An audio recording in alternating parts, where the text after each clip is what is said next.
Hi guys, क्या हाल चाल। तो आज हम लोग डिस्कस करने वाले हैं कि आप लोगों का जो मेंस का मॉक टेस्ट होता है, खासकर आईपीएस मेंस या एसबीआई मेंस के लिए, ये आप लोगों के लिए यूजफुल होगा, बेनिफिशियल होगा इस सेशन। तो यहाँ पर हम लोग ये डिस्कस करने वाले हैं ना कि आप लोगों का जो मेंस का मॉक टेस्ट है उसे कैसे अटेम्प्ट करना चाहिए, कैसे वहाँ पर आप लोगों को क्वेश्चन को चूज करना चाहिए, या आप लोग कैसे ये समझ सकते हैं ना कि किस क्वेश्चन को अटेम्प्ट लेना है या चूज करना है, सॉल्व करना है, या किस क्वेश्चन को पिक करना है बनाने के लिए, सॉल्व करने के लिए, या किस क्वेश्चन को स्किप करना है। ठीक है, तो यही हम लोग यहाँ पर एक शॉर्ट डिस्कशन करने वाले हैं।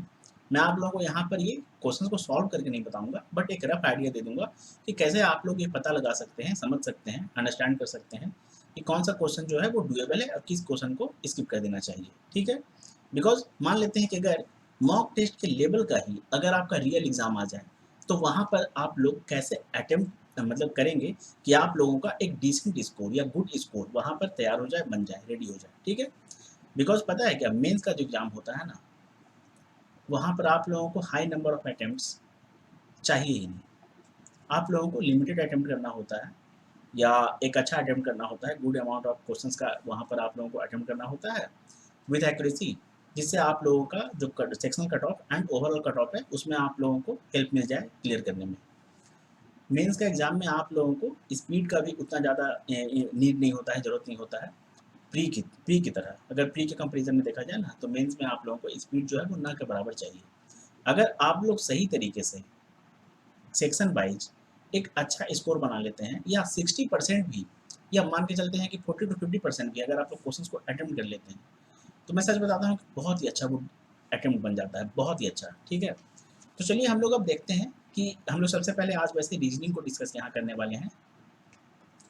हम लोग यहाँ पर रीजनिंग को डिस्कस करने वाले हैं। ठीक है, नेक्स्ट डे मैं आप लोगों को क्वांट का भी एक स्मॉल डिस्कशन प्रोवाइड कर दूंगा, जिसमें हम लोग क्वांट के बारे में देखेंगे कि क्वांट का अगर टॉपिक्स है या डीआई वगैरह है या कुछ और जो मिसलेनियस टॉपिक्स होते हैं, जैसे आपका क्वांटिटी कंपैरिजन का हो गया, या डेटा सफिशिएंसी का हो गया, या कुछ फिलर्स बेस्ड क्वेश्चंस होते हैं, या अर्थमेटिक बेस्ड, तो कैसे आप लोगों को ये अप्रोच रखना चाहिए कि किस क्वेश्चन को चूज करें, किस क्वेश्चन को स्किप कर दें। ठीक है, या किस डीआई को आप लोगों को अटेम्प्ट लेना चाहिए, किस डीआई को छोड़ देना चाहिए, स्किप कर देना चाहिए। ठीक है, तो वो बेसिक आइडिया जो भी रहेगा ना, ये रफ आइडिया, वो हम लोग वहाँ पर डिस्कस कर लेंगे। ठीक है, तो सबसे पहले आज हम लोग डिस्कस कर लेते हैं रीजनिंग को। हम लोग इसे मतलब थोड़ा सा टू द पॉइंट करने की कोशिश करेंगे, बिकॉज बेकार का सेशन को लंबा करना या लेंदी करना आई थिंक फिर सही नहीं होगा, है ना, वो टाइम कंज्यूमिंग हो जाएगा। हम लोग बस यहाँ पर एक स्मॉल आइडिया या रफ आइडिया हम लोग बस देखने की कोशिश करेंगे, सीखने की कोशिश करेंगे। ठीक है, देखिए, मान लेते हैं कि अगर आपका रीजनिंग में सबसे पहला जो क्वेश्चन आता है वो दो क्वेश्चन का सेट है। ठीक है, यहाँ पर आप लोगों को सेट ऑफ टू क्वेश्चन है। तो ये जो क्वेश्चन है ना, आप लोगों को ये देखते ही पता चल चुका होगा, ये पढ़ते ही, कि सी और ये जो सिंबल है डी मीन्स, इसका मतलब क्या है कि C is neither greater than not equal to, neither greater than not equal to D. ठीक है, तो ये आप लोगों को यहाँ से ही ये जो greater than, neither greater than, या smaller than, neither smaller than, not greater than, not greater than और नॉट स्मॉलर देन जो है, इसका मतलब आप लोगों का रीजनिंग का जो इनइक्वालिटी का टॉपिक रहता है ना, इनइक्वालिटी का, वो है। तो उसका ही यहाँ पर आप लोगों को कोडेड इनइक्वालिटी जिसे कहा जाता है उसका क्वेश्चन है, जो कि दो सेट है, मतलब कि सेट ऑफ टू क्वेश्चन है, दो क्वेश्चन यहाँ पर उसका गिवन है। ठीक है, तो ये क्वेश्चन आप लोग अटेम्प्ट ले सकते हैं, इस क्वेश्चन को आप लोग अटेम्प्ट ले सकते हैं। तो वहाँ पर जब आप लोग एग्जाम देंगे ना, ये जब मॉक टेस्ट को अटेम्प्ट करेंगे, तो वहाँ पर आप लोग इस क्वेश्चन को मार्क पर रिव्यू कर सकते हैं। ठीक है, या तो एक काम करें, मैं आप लोगों को सबसे बेस्ट बताने वाला कि आप लोगों को मेंस के लिए क्या करना चाहिए। बिकॉज जितना भी आप लोगों का 45 क्वेश्चन रहेगा रीजनिंग में ना, उसमें आप लोग कैसे पता करेंगे कि एक्चुअली होता क्या है ना, कि जब हम लोग क्वेश्चन को स्किप करते जाते हैं, क्वेश्चन को सबसे पहले रिव्यू करते हैं 2 मिनट 3 मिनट 4 मिनट दे के, कि चलो आउट ऑफ 45 क्वेश्चन हम लोग देख लेते हैं कि कितना क्वेश्चन आया है, किस पैटर्न का क्वेश्चन या किस टॉपिक पे सबसे ज़्यादा क्वेश्चन देखने को मिला है, या कितना पजल है, किस लेवल का पजल है, कौन सा पजल है, कौन सा पजल बोलने का अलग, किस टाइप का पजल है, चाहे वो मंथ बेस्ड है, फ्लैट वाला है, वीक बेस्ड है, सर्कल है, डबल स्क्वायर है, ये सब जो होता है ना फिगर बेस्ड पजल्स, या सीटिंग अरेंजमेंट जिसे आप लोग कर सकते हैं। मेरे लिए सारा का सारा पजल ही होता है, बिकॉज उसे आप लोगों को सही तरीके से अरेंज ही करना होता है। ठीक है ना, एक सही सेट ऑफ सीक्वेंस में। तो उसे आप लोग मतलब जितना भी देखेंगे ना, तो होता क्या है कि वो माइंड में आपका ज़्यादा उतना फीड नहीं रहेगा कि किस क्वेश्चन नंबर पे क्या था, कौन सा पजल था, क्या कौन सा मिसलेनियस का टॉपिक था, जिसे आप लोग अटेम्प्ट ले सकते हैं। मार्क और रिव्यू करने के बावजूद भी आप लोगों को उस क्वेश्चन पे डायरेक्ट स्विच नहीं कर सकते हैं कि चलो सबसे पहले हम लोग इस क्वेश्चन को अटेम्प्ट लेते हैं। ठीक है ना, मार्क और रिव्यू तो आप लोग कर देंगे किसी भी मिसलेनियस को या पजल को, बट होता क्या है कि वो आप लोगों को मार्क और रिव्यू जो आप लोगों का यहाँ पर आता है ना, इसमें आप लोगों को थोड़ी बताएगा कि आपने जिस क्वेश्चन को मार्क पर रिव्यू किया है या जो क्वेश्चन आप लोगों का यहाँ मार्क पर रिव्यू वाला जो कलर रहेगा उससे अगर हाईलाइट हो जाएगा, आई थिंक बैगनी से होता है शायद या ऐसा कुछ है ना, तो अगर मान लेते हैं कि वो हो जाएगा तो उससे आप लोगों को इस बात का आइडिया थोड़ी रहेगा या वहाँ पर क्वेश्चन नंबर में ये आप लोगों को थोड़ी शो करेगा कि ये जो क्वेश्चन है, क्वेश्चन नंबर 7 मान लेते हैं, क्वेश्चन नंबर 8 मान लेते हैं, ये आपका कोडेड इनइक्वालिटी या कोडेड सिलोगिज्म या कोडेड डायरेक्शन या कोडेड ब्लड रिलेशन का है या डेटा सफिशिएंसी का है या इनपुट आउटपुट का है, ठीक है। तो उसके लिए सबसे बेस्ट आप लोगों को क्या करना चाहिए, जो भी आप लोगों को रफ वर्क करने के लिए जो रफ सीट आप लोगों को प्रोवाइड किया जाता है उस पे आप लोग जो उसका मतलब मान लेते हैं कि जब रीजनिंग को बना रहे हैं तो फर्स्ट पेज पे आप लोग क्या करें ना कि नंबरिंग कर लें, नंबर कर लें और क्वेश्चंस का आप लोग मतलब लिख दें कि हाँ इस टॉपिक का क्वेश्चन आप लोगों को देखने को मिला है।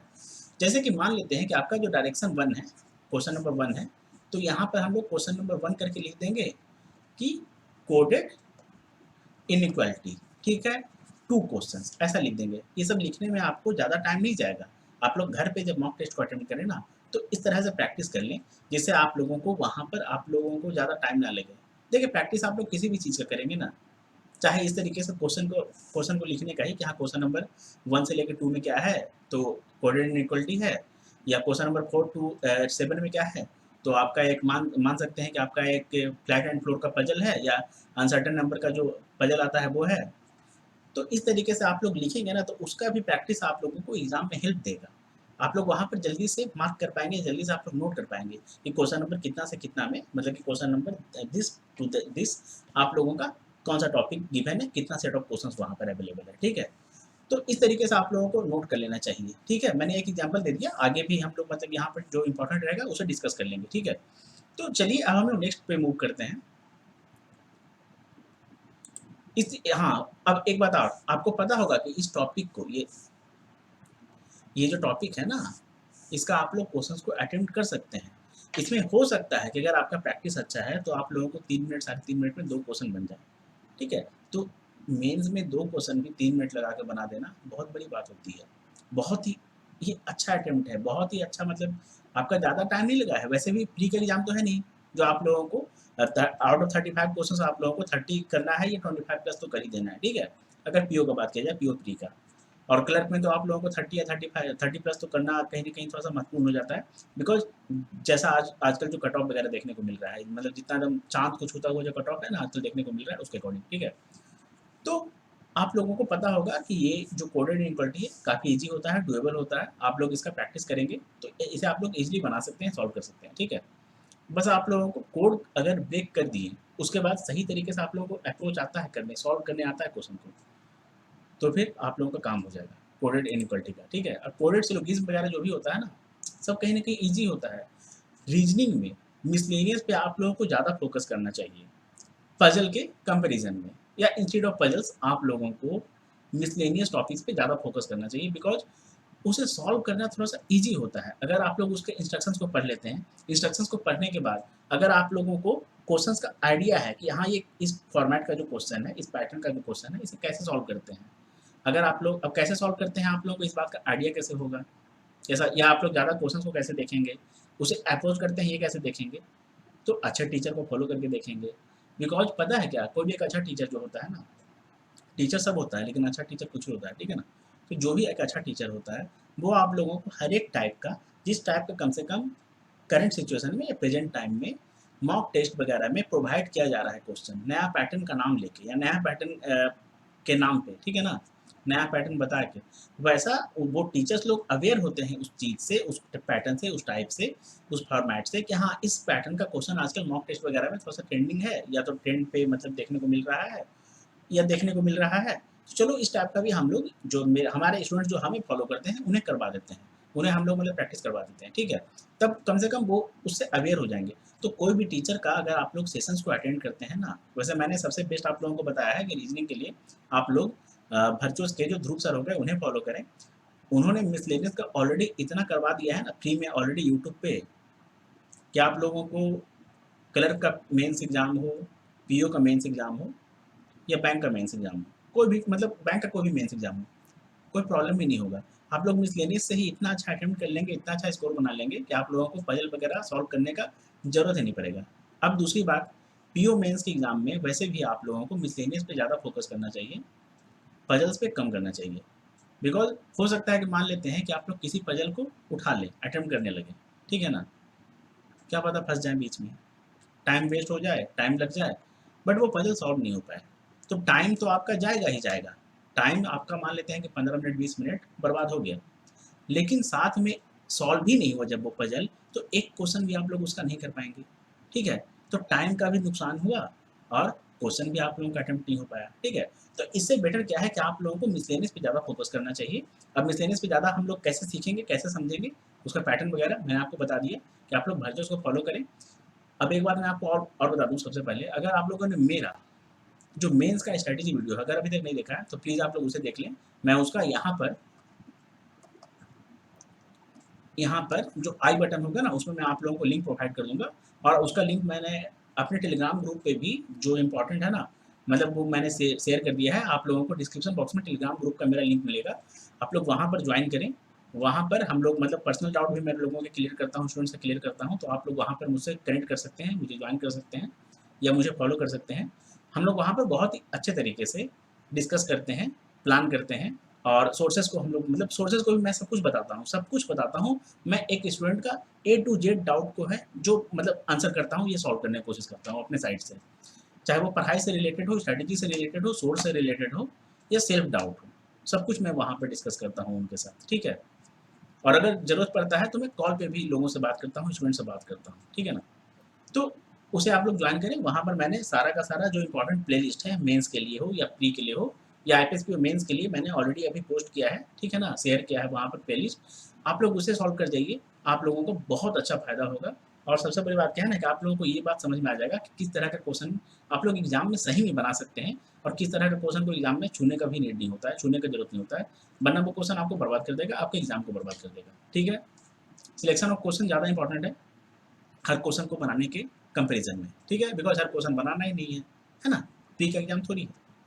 चलिए हम लोग अब मूव करते हैं, मैंने यहाँ पर ही बहुत ज़्यादा टाइम ले लिया आपका समझाने के चक्कर में। अब हम लोग मूव करते हैं, देखते हैं कि क्या क्या क्वेश्चन आया है इसमें, और किस तरीके से हम लोग किस क्वेश्चन को कर सकते हैं या किस क्वेश्चन को अटेम्प्ट लिया जा सकता है। देखिए ये आपका 2 क्वेश्चन का सेट है। सबसे पहले मैं स्क्रीन को जो डिलीट कर देता हूँ, ठीक है। चलिए यहाँ पर ये आप देख सकते हैं, ये आपका कोडिंग डिकोडिंग जो होता है ना, तो उसका आपका क्वेश्चन है, ये आप लोगों का 3 क्वेश्चन का सेट है, देख सकते हैं आप, ये आपका सेट ऑफ 3 क्वेश्चन है, ठीक है। तो इसे भी अगर मान लेते हैं कि आप लोगों को ये कोड जो है अगर 5 मिनट 6 मिनट लगाने के बाद भी अगर आपका कोड ब्रेक हो जाता है, और जैसा भी गिवन क्वेश्चन आप लोगों को गिवन है, जैसे कि ये पता है क्या, ये इसका ही है कि U14 भी जो है is the code for which of the following word, तो कौन सा वर्ड का ये कोड हो सकता है, ठीक है। तो इस तरीके से आप लोग इसे मतलब सॉल्व कर सकते हैं अगर आप लोग इसके पैटर्न को ब्रेक कर लेते हैं या कोड को अगर ब्रेक कर लेते हैं या पैटर्न को मतलब आप लोग समझ सकते हैं क्रैक कर लेते हैं, तो ठीक है। तो ये सब प्रैक्टिस से आएगा, प्रैक्टिस तो आप लोगों को सबसे पहले करना ही पड़ेगा, तभी जाकर मॉक टेस्ट में आप लोग अच्छा कर पाएंगे।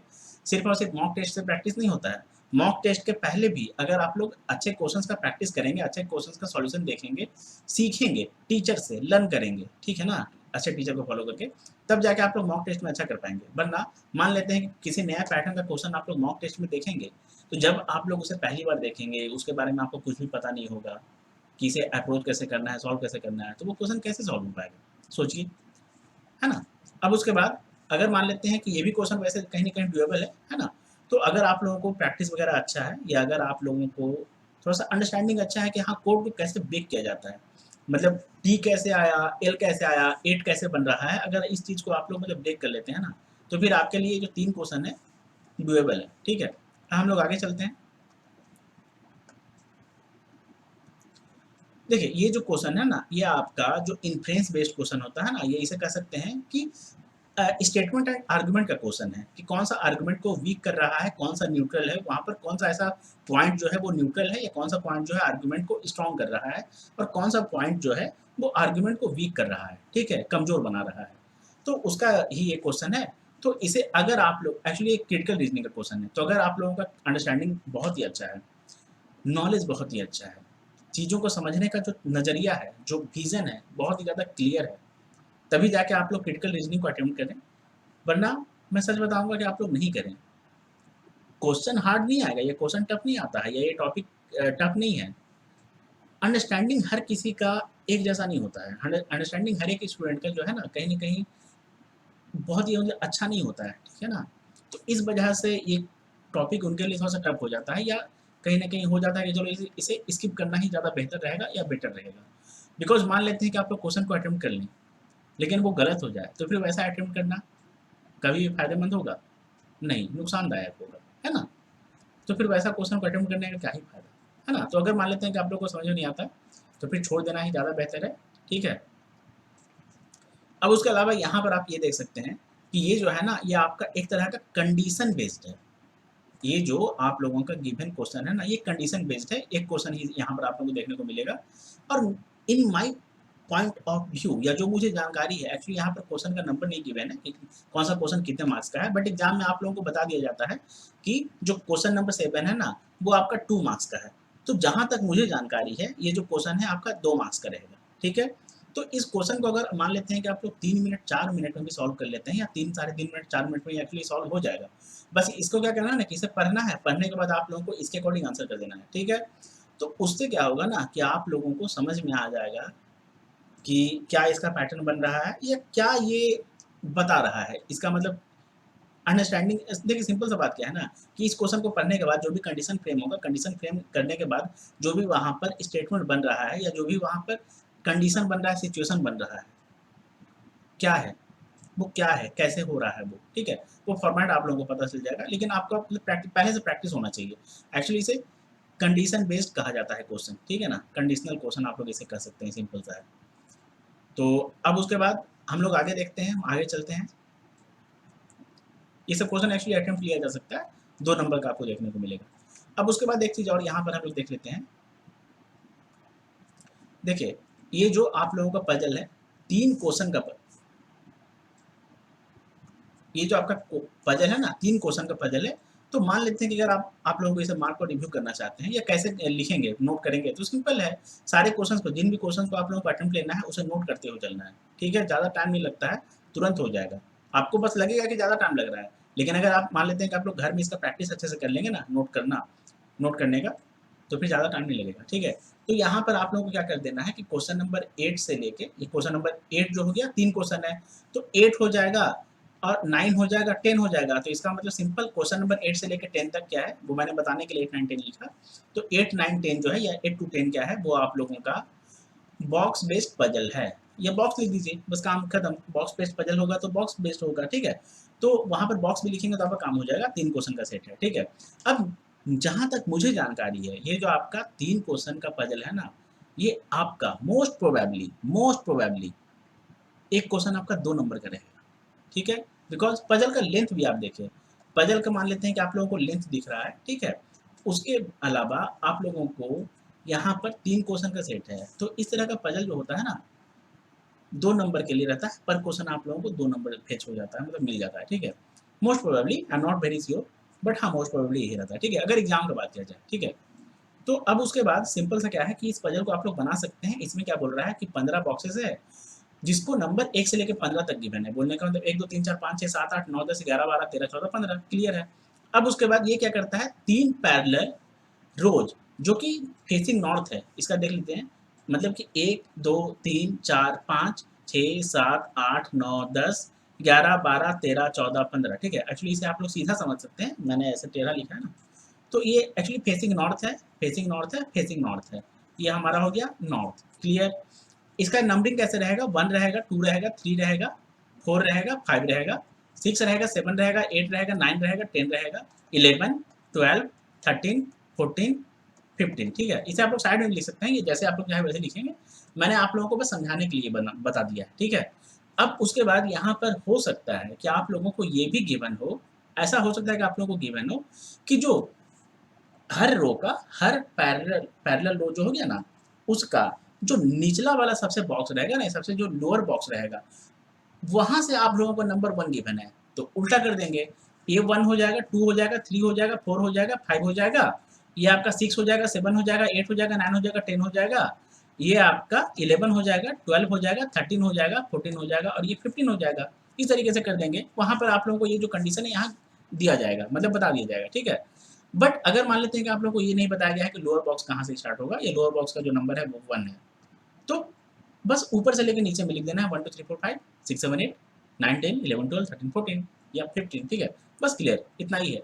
देखिए, अगर आप लोगों का रीडिंग अच्छा है, अंडरस्टैंडिंग अच्छा है ना, या अगर आप लोग पहले से ज़्यादा प्रैक्टिस कर चुके हैं अच्छे मतलब पजल्स वगैरह का या अच्छे क्वेश्चंस का, या हर टाइप के क्वेश्चन का, तो इतना दूर को इंटरप्रीट करने में, समझने में, अंडरस्टैंड करने में टाइम ही नहीं लगेगा, तुरंत मतलब इतना लिखा जाएगा आपका, ठीक है। बाकी उसके अलावा अगर मान लेते हैं कि आप लोगों को 7 8 9 10 मिनट भी लगता है इतना सॉल्व करने में, इस रो में बैठाने में, तो कोई दिक्कत नहीं है। मेरे ख्याल से आप लोगों को इसके लिए पक्का पर क्वेश्चन 2 मार्क्स मिलेगा, ठीक है। तो आगे चलते हैं, एक्चुअली ये क्वेश्चन जो है ना वो डुएबल है, बिल्कुल डुएबल है। अब यहाँ पर क्या हुआ ना, एक बात मैं आप लोगों को और ऐड कर मतलब एडिशनल बता देता हूँ। ये जो आपका मतलब 5 बॉक्सेस है, such that 5 boxes are kept in each row, ठीक है। A child is playing with all the alphabets, जो भी अल्फाबेट्स है ना, उससे वो एक चाइल्ड जो है वो खेल रहा है, खेलता है, ठीक है। वो बोला कि हमको खिलौना पसंद नहीं है, हमको अल्फाबेट से खेलना पसंद है, ठीक है। या मान सकते हैं कि उसका जो खिलौना होगा ना, उस पे अल्फाबेट ही लिखा हुआ होगा, ठीक है, अल्फाबेट से उसका नाम होगा, ऐसा भी मान सकते हैं, कुछ भी मान सकते हैं भैया, कुछ भी मान सकते हैं, ठीक है। Alphabets of the English alphabetical series, alphabet English alphabetical का होगा, ठीक है, क्योंकि हिंदी में वर्णमाला कहा जाता है ना। अब उसके बाद alphabetical series and drops the alphabets in the box in the alphabetical order, जो भी बॉक्सेस है ना, इसमें क्या करता है वो अल्फाबेटिकल ऑर्डर में क्या करता है कि अल्फाबेट्स को ड्रॉप कर देता है, छोड़ देता है, डाल देता है, ठीक है, या अंदर पुट कर देता है, ठीक है, क्लियर। तो इसी तरीके से गिवन है। अब यहाँ पर क्या करता है कि चाइल्ड जो है वो walks straight along the row to drop some alphabets, row पे मतलब वॉक करता है स्ट्रेट, ठीक है, कि ड्रॉप करेगा, इस तरीके से मतलब बस बताया गया है। In the boxes and then takes a right turn and again drops some alphabets in the boxes while walking straight along the row, straight along the row बोलने का मतलब ऐसे करेगा, ठीक है। एक्चुअली बस ये बहुत ईजी है, आप लोगों को ये अंडरस्टैंडिंग मतलब अगर सच में अच्छा है ना, तो आप लोगों को समझ में आ चुका होगा कि कैसे इसका फॉर्मेट क्या होगा, ठीक है, बस इतना सिंपल है एक्चुअली। चलिए हम लोग आगे मूव करते हैं। ये पजल एक्चुअली डुएबल था, लेकिन कब, जब हम लोग सारे मिसलेनियस क्वेश्चंस को अच्छे से बना लेंगे विथ एक्यूरेसी। और अगर मान लेते हैं कि हम लोगों का टाइम बचा हुआ है हमारे पास, मान लेते हैं कि अगर हम लोग 30 से 35 मिनट में जितना भी मिसलेनियस क्वेश्चंस है, या कम से कम मिसलेनियस क्वेश्चंस मान लेते हैं कि अगर मिसलेनियस क्वेश्चंस आप लोगों को 100% गिवन है, तो उसका अगर आप 70 टू 80% बना लेते हैं, मान लेते हैं कुछ क्वेश्चन एकदम नया पैटर्न का आ गया जिसके बारे में आप लोग नहीं जानते होंगे, जिसके आप लोग कभी रूबरू नहीं हुए होंगे, बिल्कुल आप लोग उसके लिए अननोन होंगे, या वो पैटर्न फॉर्मेट आपके लिए अननोन होगा, बिल्कुल न्यू, ठीक है, जिसे आप लोग क्रैक नहीं कर पा रहे होंगे, समझ नहीं पा रहे होंगे, है ना। तो वो क्वेश्चन मान लेते हैं कि नहीं बनेगा, बट कम से कम 70 टू 80% तो बनना चाहिए ना, बिकॉज वो कॉमन टॉपिक से ही आप लोगों को थोड़ा सा हाई लेवल का जो वेरिएशन है वो आप लोगों को वहाँ पर देखने को मिलता है मेंस एग्जाम में, ठीक है। तो अगर मान लेते हैं कि हम लोग 70 टू 80% कर लेते हैं, तो फिर आप लोगों के पास जो भी बचा हुआ टाइम रहे, मान लेते हैं 25 मिनट 20 मिनट या 35 मिनट जो भी है ना, या 30 मिनट, उसमें फिर आप लोगों को किस पजल को पहले करना चाहिए, वो फिर उस पर आप लोगों को फिर जाना चाहिए या अटेम्प्ट लेना चाहिए, ठीक है। अब कौन सा पजल किस नंबर पे है या किस पजल में आप लोग स्ट्रांग है वो आपको खुद पता होगा, और नोट कर लेना है कि कौन सा नंबर का जो या कौन सा पजल जो है किस टाइप का पजल है, वो क्वेश्चन नंबर कितना से कितना तक में है, ठीक है, क्लियर। आगे चलते हैं। देखिए, अब ये जो क्वेश्चन है ना, ये क्वेश्चन भी आपका थोड़ा सा कह सकते हैं कि कंडीशन बेस्ड है। ये जो क्वेश्चन है ना आपका कंडीशन बेस्ड है। देखिए सिंपल है, इसका मैं छोटा सा एक आप लोगों को बस बता देता हूँ। एक हॉकी का टीम है जो तीन पेन से बता देता हूँ। देखिए, अ हॉकी टीम, सबसे पहली बात सेट ऑफ 4 क्वेश्चंस है, clear. A hockey team will play 3 games against 3 different teams, तीन तीन अलग अलग टीम है, तीन डिफरेंट टीम है, ठीक है। उसके साथ एक hockey team, a hockey team, जो एक हॉकी टीम है, मान लेते हैं कि इसका नाम है एलेक्सा, एलेक्सा हॉकी टीम, ठीक है, या इंडियन हॉकी टीम, कुछ भी मान लेते हैं ऐसा, ठीक है। ये क्या करेगा, 3 गेम खेलेगा, किसके साथ खेलेगा, अगेंस्ट 3 डिफरेंट टीम्स। टीम्स का नाम क्या है भैया, तो ए बी एंड सी। अब उसके बाद एक जो टीम है ना, उसमें 11 प्लेयर्स रहेंगे, एक टीम में 11 प्लेयर्स रहेंगे टोटल। तो out of the total 11 players, the coach has finalised, coach ने फाइनल किया है कि कौन कौन से टीम में मतलब मेंबर्स रहेंगे या प्लेयर्स रहेंगे आउट ऑफ 11। तो उसमें से 4 प्लेयर जो रहेंगे, देखिए फाइनलाइज 4 प्लेयर्स, 4 प्लेयर को फाइनल कर दिया गया है कि हाँ भैया ये लोग रहेंगे, ये चारों रहेंगे, उनका नाम मान लेते हैं कि हम लोग मान लेते हैं कि रोशन हो गया, रमेश हो गया, सुरेश हो गया, अजय हो गया, ठीक है, ये कुछ भी मान लेते हैं, आपका जो भी फेवरेट नाम हो, है ना। तो उसके बाद and should select 7 other, 11 total है, 4 ऑलरेडी फाइनलाइज्ड है, तो बचा कितना, 11 माइनस 4 इक्वल टू 7, 7 बचा। अब 7 आप लोगों को और सिलेक्ट करना है या कोच सिलेक्ट करेगा। Should select 7 other players from the following group of players. कौन सा ग्रुप ऑफ प्लेयर्स, तो ये ग्रुप ऑफ प्लेयर्स है PRSTUVWXYZ, ठीक है, इसमें से सिलेक्ट करना है 7 को, 7 को, क्लियर। अब उसके बाद इच प्लेयर मेंशन बिलो, जो भी ये जो मेंशन बिलो, ये जो लिस्ट गिवन है ना, mention below should play at least one of the games, एक ही गेम खेलेगा। शुड प्ले एटलीस्ट, एटलीस्ट बोलने का मतलब कम से कम एक ही गेम खेलेगा, ठीक है, लेकिन ज़्यादा से ज़्यादा 2 या 3 खेल सकता है, 2 भी खेल सकता है या तो तीनों गेम खेल सकता है, ठीक है, लेकिन कम से कम एक खेलेगा। अब कम से कम एक खेलेगा तभी नहीं जाके इसमें से कोई 7 बंदे मतलब फाइनल के जाएंगे, सिलेक्ट होंगे, ठीक है ना, क्योंकि प्लेयर है तो कम से कम एक गेम तो खेलेगा ही खेलेगा। ये सब एक्चुअली कॉमन कॉमन बात है, बहुत ही लॉजिकल बात है, बहुत ही कॉमन सेंस का बात है, ये सब मतलब क्या मैं बोलूँ आपको। देखिए there areas of expertise, areas of expertise बोलने का मतलब किस चीज़ में माहिर है, किस चीज़ में माहिर है। देखिए सिंपल सा बात क्या है ना कि पी जो है प्लेयर पी, प्लेयर का नाम क्या है, पी है, ठीक है, ये क्या करता है कि मिडफील्डर है, मिडफील्डर है, ठीक है, मिडफील्डर है। मिडफील्डर बोलने का मतलब फील्डिंग में जो मिडल एरिया को जो कवर करता है ना, उसमें एक्सपर्ट है, अच्छा संभाल लेता है, काफ़ी मतलब तेज है ये उसमें, ठीक है, काफ़ी एक्सपर्ट है, अच्छा एक्सपीरियंस है इसका। अब इसका जो फीस है ना, इसको मतलब फीस चार्ज करता है, कितना करता है, तो 8,000 बोला कि हम 8,000 लेंगे भैया, ठीक है, मतलब हम अगर मिडल फील्डर के अकॉर्डिंग अगर हम काम करेंगे, अगर हम प्ले करेंगे ना, तो हम फीस चाहिए हमको, ठीक है ना, तो कितना चाहिए, 8,000 चाहिए, बस ऐसे समझाने के लिए मैं आपको बता रहा हूँ। देखिए expertise and the fees they charge in a game are given below, एक गेम का 8,000, तो मान लेते हैं कि अगर पी जो मान लेते हैं पी जो मिडल फील्डर है, अगर तीनों गेम खेलता है, एटलीस्ट एक खेलेगा तो 8,000 मिलेगा, 2 खेलेगा तो 16,000 मिलेगा, और तीनों खेलेगा कितना मिलेगा, 8 या 24, 24,000, क्लियर। या सिर्फ 2 खेलेगा तो 16,000 मिलेगा, इस तरीके से बस ये बताया गया है ना। अब उसके बाद आर जो है, जो प्लेयर आर है, फॉरवर्ड, फॉरवर्ड बोलने का मतलब आगे बढ़ के खेलता है, जो आगे आगे वाला जो हमें तो हमेशा होता है ना कि हाँ हमेशा मतलब एकदम फ्रंट पे रहता है, फ्रंट पे मतलब फॉरवर्ड में रहता है, आगे रहता है, ठीक है। और ये डिफेंडर भी है, डिफेंड भी कर लेता है, ठीक है, जो फ्रंट पे रहेगा वो ज़्यादातर डिफेंडर ही होता है, ठीक है ना। अब उसके बाद इसका जो फीस है वो है 5400, 5400।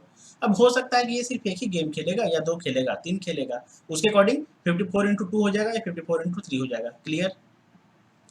अब उसके बाद एस जो है वो गोलकीपर है या मिडफील्डर है, मतलब गोलकीपर भी है और ये मिडफील्डर के रूप में भी खेलता है, मिडफील्डर के तौर पे भी खेलता है, ठीक है। ये एक्चुअली समझ सकते हैं ना कि इसको हम लोग कह सकते हैं कि ये मल्टी टैलेंटेड है, ऑलराउंडर है या टू राउंडर है, ठीक है ना, मतलब 2 चीज़ में माहिर है, या तो गोलकीपर भी है, अच्छा गोल कीपिंग करता है, और मिडफील्डर भी है। और दूसरा बात टी जो है वो डिफेंडर है सिर्फ, यू जो है वो फॉरवर्ड प्लेयर है, फ्रंट प्लेयर है, ठीक है। अब उसके बाद बी जो है वो आपका गोलकीपर है, डब्ल्यू जो है गोलकीपर कम डिफेंडर भी है, बोलने का तो गोलकीपर का भी काम कर लेता है और डिफेंडर भी है, ठीक है। अब उसके अलावा जो एक्स है वो डिफेंडर है, वाई जो है वो फॉरवर्ड है, फ्रंट प्लेयर है, और जेड जो है वो फॉरवर्ड और फ्रंट प्लेयर है, ठीक है, क्लियर। और ये इन लोगों का जो फी से चार्ज करते हैं वो गिवन है। अब उसके बाद यहाँ पर जो है ना आप लोगों को गिवन सेट ऑफ इंस्ट्रक्शन से given set of some points आप लोगों को यहाँ पर बताया गया है, जिसके अकॉर्डिंग ये सब खेलेगा कि if there are more than 2 forwards, 2 forwards बोलने का मतलब अगर वाई और जेड है, मोर देन 2 फॉरवर्ड्स, तो एक आपका यू हो गया फॉरवर्ड, यहाँ पे आपको दिख रहा होगा, एक आपका यू हो गया फॉरवर्ड, एक आपका वाई हो गया, एक आपका जेड हो गया। अगर मोर देन 2 है बोलने का मतलब अगर मान लेते हैं कि इन ईच गेम अगर आपका मोर देन 2 फॉरवर्ड्स बोलने का तो मोर than 2 player in a team, एक टीम में अगर 3 अगर फॉरवर्ड प्लेयर्स हैं, ठीक है, या फ्रंट प्लेयर्स हैं, तो then R should play as the defender in the same. समझिए इसका मतलब क्या है। आर पे हम लोग चलते हैं सबसे पहले, बस मैं एक बता दूंगा उसके बाद मैं नहीं बताऊंगा, ठीक है। आपको एक चीज दिख रहा होगा, थोड़ा सा मैं रब कर देता हूँ स्क्रीन को, है ना। देखिए if there are more than 2 forwards in a team, मान लेते हैं कि वाई और जेड है, ठीक है, और यू भी है, 3 हो गया ना, मोर देन 2 बोलने का मतलब 3 हो गया, ठीक है। तो R should play as the defender in the same team, तो सेम उस टीम में जिसमें यू भी है वाई भी है और जेड भी है, तो इसमें आर किस रूप में खेलेगा, तो वो वहां पर डिफेंडर बन जाएगा। देखिए वो वहां पर फॉरवर्ड के रूप में नहीं खेलेगा, फॉरवर्ड प्लेयर के कैटेगरी में नहीं खेलेगा, वो वहां पर डिफेंडर बन जाएगा, बस इतना ही कहानी है। और इसी तरीके से आप लोगों को गिवन सेट ऑफ यहाँ पर पॉइंट्स या नोट गिवन है, उसके अकॉर्डिंग ही आप लोगों को क्वेश्चन को सॉल्व कर देना है। ये सब क्वेश्चन एक्चुअली कंडीशन बेस्ड होता है, काफी ईजी होता है। अंडरस्टैंडिंग दिमाग चाहिए, बहुत ज़्यादा इंपॉर्टेंट है। ये है ना आपके पास, बस काम ही खत्म, बात खत्म। क्या, चलिए आगे देखते हैं। इस तरीके से आप लोग सारा क्वेश्चन जो है वो इजी डुएबल है, ठीक है ना, कुछ इसमें दिक्कत की बात नहीं है। अंडरस्टैंडिंग होना चाहिए भैया, अगर अंडरस्टैंडिंग नहीं है तो फिर प्रॉब्लम है। क्या, अब उसके बाद देख लेते हैं ये जो आपका पजल है ना, अगर आप लोग इसमें स्ट्रांग है, इसमें आप लोग को गिवन है कि एक जो सर्कुलर टेबल है, इसमें कॉन्फ्रेंस हो रहा है जिसमें आप लोगों को 9 persons P Q R S T you V W and x बैठते हैं सिटिंग, ठीक है, और ऑल फेसिंग इनसाइड, सारा का सारा मतलब इनसाइड, अंदर की ओर मतलब फेस कर रहे हैं, ठीक है। अब उसके अलावा they work in the same company on different designations among different designations बोलने का मतलब अलग अलग पोस्ट पे, अलग अलग पद पे, है ना। एसोसिएट प्रोडक्ट मैनेजर है एपीएम, उसके अलावा एक है आपका जेपीएम जूनियर प्रोडक्ट मैनेजर, एक है आपका पीएम प्रोडक्ट मैनेजर, और एक है आपका सीनियर प्रोडक्ट मैनेजर एसपीएम, एक है आपका product lead PL, product director PD, एक है आपका हेड ऑफ प्रोडक्ट एचपी, और एक है आपका सीपीओ चीफ प्रोडक्ट ऑफिसर, और जो आपका लास्ट वन है वो आपका प्रोडक्ट ओनर पीओ, ठीक है। इसके अकॉर्डिंग मतलब ये जो है पद इनका या पोस्ट है डेजिग्नेशन है वो चल रहा है, ठीक है।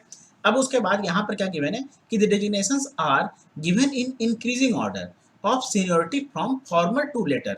फॉर्मर टू लेटर बोलने का मतलब सिंपल सा बात क्या है ना, कि जो आपका कहाँ गया एसोसिएट प्रोडक्ट मैनेजर जो है, मान लेते हैं कि एसोसिएट प्रोडक्ट मैनेजर ये आपका प्रोडक्ट मैनेजर एपीएम यहाँ आ जाएगा, जेपीएम यहाँ आ जाएगा, तो ये आपका हो जाएगा नौमा पोजीशन, इस तरीके से समझते हैं।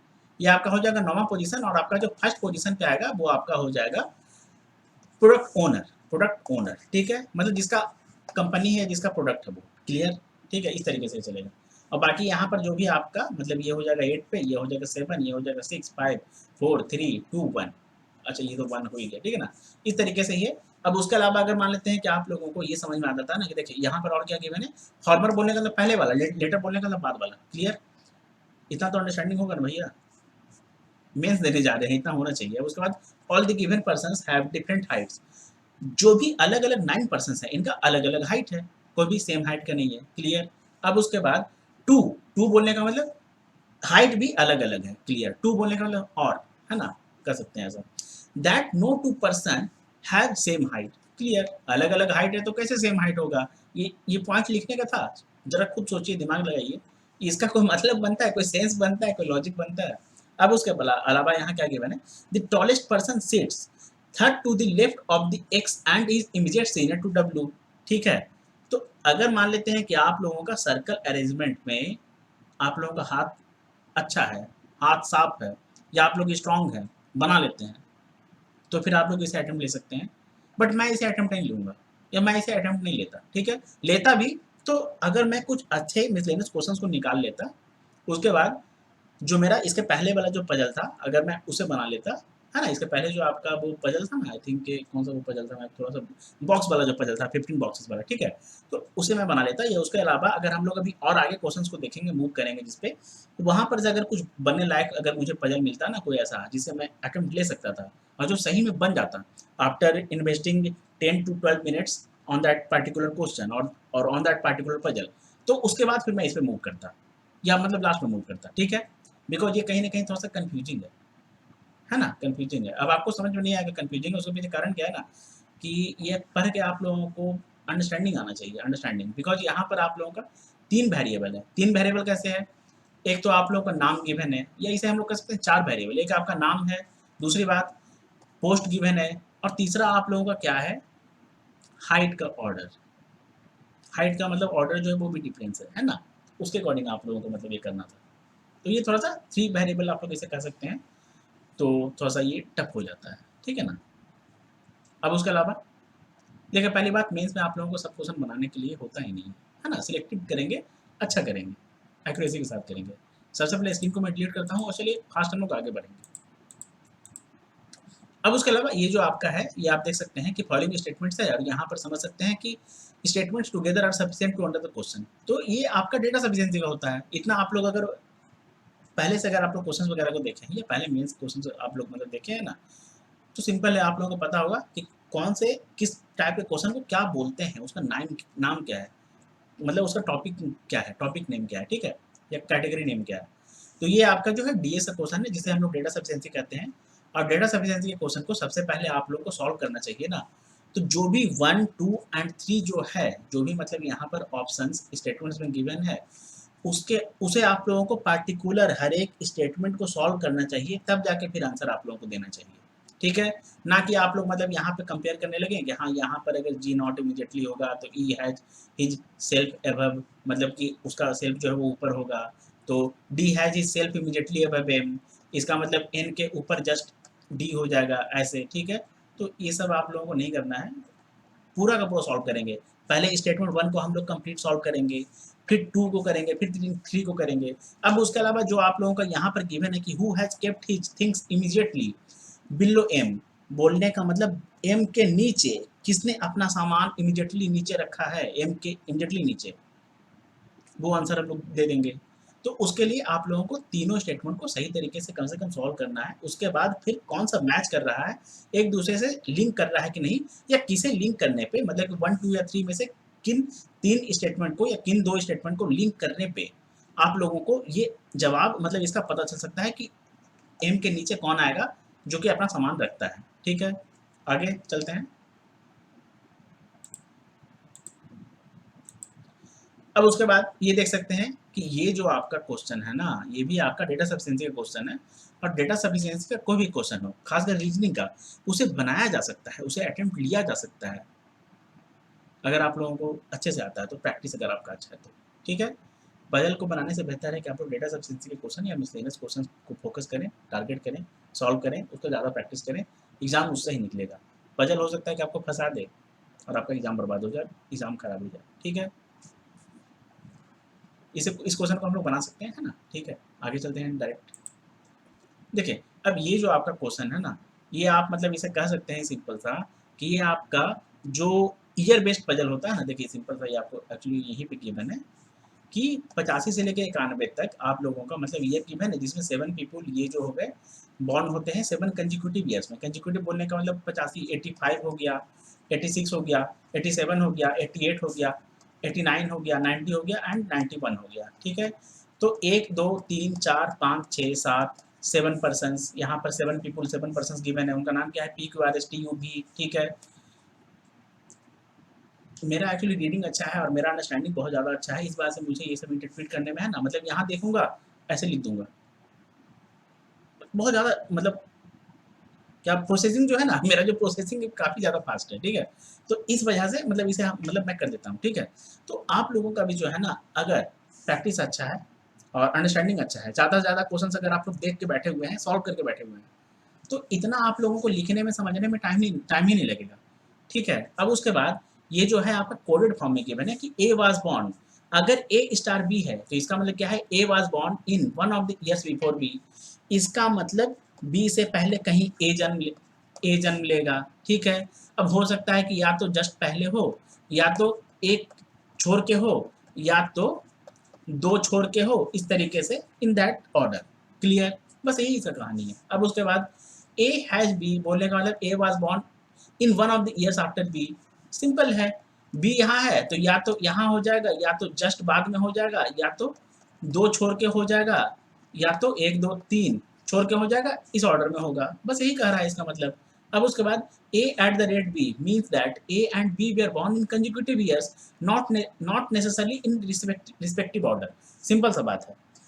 रिस्पेक्टिव ऑर्डर बोलने का मतलब A and B, respective order बोलने का मतलब ए के बाद बी आएगा ऐसा सुनिश्चित नहीं है, ऐसा जरूरी नहीं है, हो सकता है कि ए के पहले बी आ जाए, ये कहने का मतलब है इसका, क्लियर। अब यार नीचे भी आ सकता है, ऐसा थोड़ी गिवन है, ठीक है ना। अब उसके बाद यहाँ पर अब क्या बोल रहा है कि A and B means that two persons were born between A and B.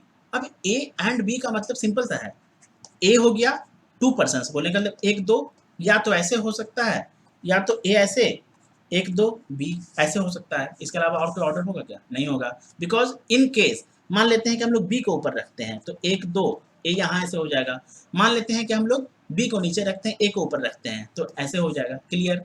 बस यही कहानी है। और इसमें क्या है, मतलब क्या बोलूँ मैं आपको, छोटे हटाइए। देखिए ये तो हमारा हो चुका है, ये हमारा ए जो है, और ये पता नहीं इसको क्या बोलते हैं, मुझे सिंबल का उतना जानकारी नहीं है, ठीक है ना। अब उसके अलावा ये जो ये symbol B, A symbol B means that one person was born in between A and B. Simple है, ए और बी के बीच में एक ही बंदा जन्म लेगा या एक ही पर्सन जो है बॉर्न करता है। या तो बी के ऊपर ए होगा सेम, या तो बी के नीचे ए होगा, या तो ए के नीचे बी होगा, या तो ए के, मतलब बात बराबर ही है, ये सारा का सारा जो बात है वो बराबर है, ठीक है। अब उसके अलावा A at the rate has B means that A was born in the immediate year after B. बस वेरी सिंपल। मान लेते हैं कि 87 में ए का जन्म होता है तो ये बी हो जाता है। क्या बोल रहे हैं कि two born between A and B, A was born in the immediate year after B. देखिए सिंपल है, इसको मैंने थोड़ा सा गलत लिख दिया बिकॉज कोई बात नहीं, होता है ना। तो देखिए बी, मान लेते हैं कि 88 में बी होता है तो 89 में हो जाएगा ए। मान लेते हैं कि 86 में बी होता है तो 87 में हो जाएगा ए। मान लेते हैं कि 85 में बी होता है तो 86 में हो जाएगा ए। मान लेते हैं कि 90 में अगर बी होता है तो 91 में हो जाएगा ए। बस इतना ही कहानी है, इसका मतलब ऐसा बता रहा है ना, कंसेक्यूटिव ऑर्डर में बी के नीचे जस्ट जो भी ईयर आएगा, जो भी ईयर बी के बाद जस्ट, मतलब जस्ट नीचे, ठीक है, वो कौन सा होगा? ए हो जाएगा। बस इतना ही कहानी है इसका। अब उसके अलावा A and star B means that two persons were born in between A and B and A was born before B. बस वेरी क्लियर। इसका कोई मतलब बनता है क्या? बस इसका मतलब यही है कहानी। ए जो है वो बी के ऊपर जन्म लेगा, बी के पहले जन्म लेगा, और ए और बी के बीच में 2 बंदे आएंगे, बस कहानी खत्म। क्लियर? अब इसके अकॉर्डिंग आप लोग चाहें तो इसमें 3 कंडीशन में ये पजल सॉल्व हो जाएगा। 3 कंडीशन बोलने का मतलब पॉसिबिलिटी। लेकिन अब एक सवाल है मेरा, एक बहुत इंपॉर्टेंट मेरा बात है, ठीक है। अब उसके अकॉर्डिंग आप लोगों को मतलब ये यहाँ पे बनाना होगा, ये बताना होगा, ठीक है। लेकिन क्या एक क्वेश्चन के लिए इतना करना और फिर इसको ऐसे निकालना, उसमें भी 2 कंडीशन, ये दो दो पॉसिबिलिटी, 3 पॉसिबिलिटी मान लेते हैं कि लग जाएगा। टाइम देना चाहिए? नहीं देना चाहिए। मैं बिल्कुल नहीं दूंगा, बिल्कुल भी नहीं दूंगा। ये मैंने बस आपको समझाने के लिए टाइम पास यहाँ पे किया। क्या क्लियर? मैं बिल्कुल नहीं दूंगा। इस तरह के क्वेश्चन पे टाइम वेस्ट नहीं करना चाहिए, खासकर जहाँ पर जो क्वेश्चन सिर्फ और सिर्फ एक ही क्वेश्चन हो, सिंगल क्वेश्चन हो। क्लियर? आगे देखते हैं। अब उसके अलावा ये आपका गिवन है कि ये आपका जो इनपुट आउटपुट होता है ना, देख लेते हैं। ये आपका सेट ऑफ 4 क्वेश्चन है, तो लिख लेंगे डायरेक्ट 21 क्वेश्चन नंबर पे आपका इनपुट आउटपुट IO ऐसे लिख लेंगे, ठीक है। और ये आपका 4 क्वेश्चन का सेट है, इसका मतलब 21 22 23 24, 21 22 23 24। क्लियर? अब उसके अलावा सेट ऑफ 4 क्वेश्चन है, इसमें क्या कह रहा है कि वर्ड एंड नंबर जो है arrangement machine is given in the input line of words, ठीक है। तो इस तरीके से मतलब आप लोगों को अगर ये आता है ना बनाने तो बन जाएगा, काफ़ी ईजी है, ठीक है, एक्चुअली बन जाएगा। थोड़ा सा आप लोगों को समझना पड़ेगा, ठीक है। बट ए हो गया, बी हो गया, बी हो गया। अच्छा, इसमें आपका जो ए हो रहा है, ए सबसे पहले आता है। अब उसके अलावा बी हो गया, लेकिन ई हो गया, बिकॉज ई जो है वो आपका बिहार, आई नो, ई आपका 5th लेटर है या 5th अल्फ़ाबेट है, और आई जो है आपका 9th अल्फ़ाबेट है, ठीक है। तो आई उसके बाद में आ जाएगा। अब उसका फिर आपका डी हो गया, अब उसका फिर एम हो गया, बिकॉज डी के बाद में आता है, ये अल्फ़ाबेट का जो इंक्रीजिंग ऑर्डर है उसके अकॉर्डिंग चल रहा है, ठीक है, ए टू जेड। अब उसके अलावा ये आपका उड़ीसा हो गया, ठीक है, ओ हो गया, एम के बाद ओ बोलने का मतलब 15, ओ बोलने का मतलब आई थिंक 15 होता है, MNO, हाँ सही है। अब उसके अलावा ये जो आपका मतलब ये यूरो है क्या, यूरो 8000 जो भी है, ठीक है, इस तरीके से मतलब आपका चल रहा है। तो पैसा आपका बढ़ रहा है, सबसे हाईएस्ट आपका बाद में हो जाएगा। मतलब देखिए सिंपल सा ऐसे देखते हैं, 1394 हो गया, उसके बाद फिर कितना पैसा बढ़ता है भैया, तो 2398 हो जाएगा, मतलब 2398 या तो 2398।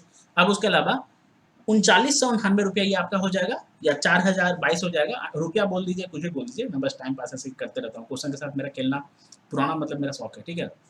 अब उसके अलावा 4263 हो गया या 8000 हो गया। क्लियर? इस तरीके से बन जाएगा। अब उसके बाद यहाँ पे पंगा हो जाएगा, ये आप लोग देख रहे होंगे थोड़ा सा बदल गया है, ठीक है, कोई बात नहीं, ये भी मतलब हो जाएगा अगर आप लोग करेंगे तो।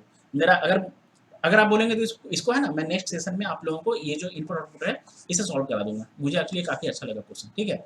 तो ये क्वेश्चन आप लोग अटेम्प्ट ले सकते हैं, मिसलेनियस का है, इनपुट आउटपुट काफ़ी अच्छा होता है। लेकिन अगर आप लोगों को पैटर्न समझ में आ रहा है तो क्या हो रहा है, पैटर्न समझ में आ रहा है तो, नहीं समझ में आ रहा है तो नहीं करेंगे, बात खत्म। क्या, चलिए आगे देखते हैं।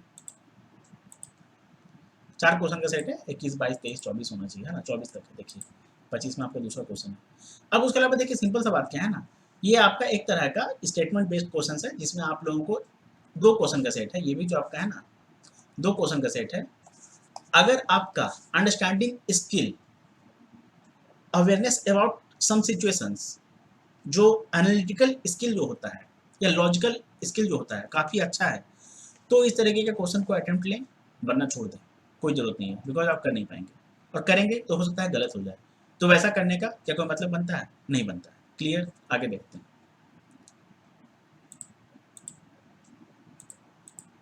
वैसे एक बात और, क्रिटिकल रीजनिंग का क्वेश्चन जो आप लोगों का एग्जाम में देखने को मिलता है, या जो आपका एनालिटिकल रीजनिंग का जो क्वेश्चन देखने को मिलता है, वो मोस्ट प्रोबेबली या ज़्यादातर आप लोगों का एक क्वेश्चन का 2 मार्क्स, मतलब 2 मार्क्स वाला वो होता है क्वेश्चन, ठीक है। पर क्वेश्चन आप लोगों को 2 मार्क्स वहाँ पर अलॉट किया जाता है, ठीक है, मोस्ट प्रोबेबली ज़्यादातर। अब उसके अलावा ये आपका एक क्वेश्चन है कोडेड सिलोगिज्म, इसे आप लोग मतलब कह सकते हैं रिवर्स सिलोगिज्म है, ठीक है। हाँ, रिवर्स सिलोगिज्म का क्वेश्चन है ये, ठीक है। तो एक कंक्लूजन गिवन है, आप लोगों को बताना है कि कौन सा स्टेटमेंट से ये मतलब कंक्लूजन यहाँ पर आप लोगों को देखने को मिल सकता है, ठीक है। तो अगर आप लोगों को बनाने आता है तो आप लोग इसे बहुत ही फास्ट बना सकते हैं, और प्रैक्टिस अच्छा है ना, तो आप लोग इसको पता है कि 2 से 2.5 मिनट में ये बन जाएगा। और उसके बाद अगर मान लेते हैं कि आप लोगों को 1 मार्क्स मिल भी जाए तो सही है। चलिए आगे देखते हैं हम लोग। देखिए ये जो आपका पजल है, ये पजल आप लोगों का क्या गिवन है कि देखिए there are 10 members in a family, A B C D G H P Q R and S. अच्छा, एवरीवन विजिटेड अ सिटी, एक सिटी ये लोग मतलब विजिट करते हैं, जाते हैं घूमने वहां पर, ऑन डिफरेंट डेज। डेज मतलब कौन कौन सा नाम है? 3 तारीख, 7, 10, 15 और 22, ठीक है। इसका मतलब 3, 7, 10, 3 हो गया, 4 हो गया, 5 हो गया, 5, ठीक है। अब उसके अलावा ऑफ मंथ्स एदर मई और जून, ठीक है ना, ऑफ द सेम ईयर। बोलने का मतलब यहाँ पर मई है, इसमें क्या हो गया, 3 हो गया, 7 हो गया, 10 हो गया, 15 हो गया, 22 हो गया, 22 हो गया। अब उसके अलावा जून में क्या है, 3 है, 7 है, 10 है, 15 है, 22 है। इस तरीके से आपका 10 लोग हो गया, जैसे कि 1, 2, 3, 4, 5, 6, 7, 8, 9, 10, ठीक है। या तो मई में या तो जून में, मतलब ये लोग मतलब मिल के जाते हैं, ठीक है। इस तरीके से आपका है। अब ये बन जाएगा आपका, ये जो पजल है ना बन जाएगा। देखिए कितना मुझे कम टाइम लगा इसे इंटरप्रेट करके यहाँ पर ऐसे नोट करने में, लिखने में, है ना। ये तो एक्चुअली आप भी कर लेंगे, काफ़ी ईजी था ये, है ना। अब उसके अलावा they they took their bikes to visit the city. वो लोग जो भी सिटी को विजिट करते हैं ना अलग अलग डेट पे, तो वो लोग अपने ही बाइक से चले जाते हैं, या कह सकते हैं कि अपने जो उनका पर्सनल व्हीकल है उससे मतलब वो लोग चले जाते हैं, ठीक है। बाइक ना रहे, कार रहे, कुछ भी रहे, है ना। ओला उबर मतलब नहीं है, अपना जो सेल्फ व्हीकल होता है, सेल्फ ओन व्हीकल होता है ना, या पर्सनल यूज का व्हीकल होता है वो है, ठीक है। तो उसमें वो लोग मतलब बाइक को प्रेफर कर रहे हैं। रोड टूर मतलब बोल रहे हैं कि आराम से लोग जाएंगे, मतलब घूमते फिरते आएंगे, और क्या। Which are different and are among ampere, among ampere, different and among ampere. कह सकते हैं कि इसका मतलब जो सीसी हो गया ना, जो क्यूबिक कैपेसिटी होता है इंजन का, वो अलग है। कोई जाता है तो निंजा 10,000 लेके, या निंजा R 1000 लेके, कोई जाता है निंजा 600 लेके, कोई जाता है निंजा 400 लेके, कोई जाता है हायाबुसा लेके। इस तरीके से हम लोग समझ सकते हैं, और कोई चला जाता है हार्ली डेविडसन लेके, ठीक है। इस तरीके से हम लोग समझ सकते हैं क्या। और मतलब डुकाटी वगैरह जो भी आपका मतलब पसंदीदा स्पोर्ट्स बाइक हो, ठीक है ना। तो ये इसमें से क्या नाम है, एक हो गया एथर का, एक हो गया ईगो, हीरो, होंडा, इंडियन, जावा, रिवॉल्ट, टॉर्क, ईएसडी। हम बेकार ही इतना अच्छा अच्छा बाइक का नाम ले लिए, मतलब ये तो मेरा मतलब बेइज्जती करवा दिया, है ना। क्या मतलब क्या बोले भाई, ये सब मतलब गरीब दिन दुखिया लोग, है ना।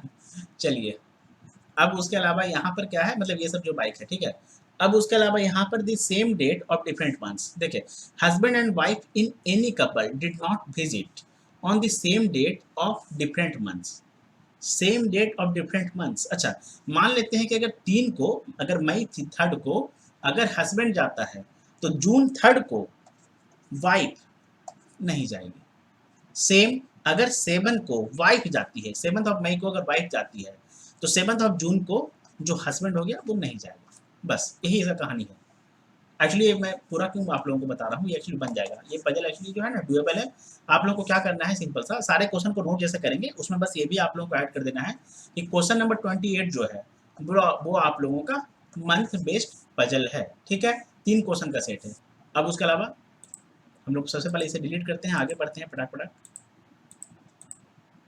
देखिए ये जो आपका ये जो आपका जो स्टेटमेंट जो डेटा सफिशिएंसी वाला क्वेश्चन है ना, ये आप लोग अगर अच्छे से आता है, अगर मान लेते हैं कि आप लोगों का टी और पी जो है एक नेबर है ई का, F is not a neighbour of T, ये actually filling the blanks type है, या इसे फिलर बेस्ड डेटा सफिशिएंसी कह सकते हैं। थोड़ा सा न्यू पैटर्न देखने को मिला है, ठीक है। तो अगर आप लोगों का बहुत ही अच्छा है, ये जो पजल जैसे हो गया ना कि 8 पर्सन है sitting around a circular table such that some are facing inward while some are facing outward. एक तो एक लोग आउटवर्ड देख रहा है, एक लोग इनवर्ड देख रहा है, ठीक है। ये तो आपका पहले ही जैसे कि सर्कल में है ना, ये आपका मतलब अंदर देख रहा है, ये मान लेते हैं कि आपका बाहर देख रहा है। ये तो ऑलरेडी आप लोगों को थोड़ा सा पहले ही ट्रिकी है।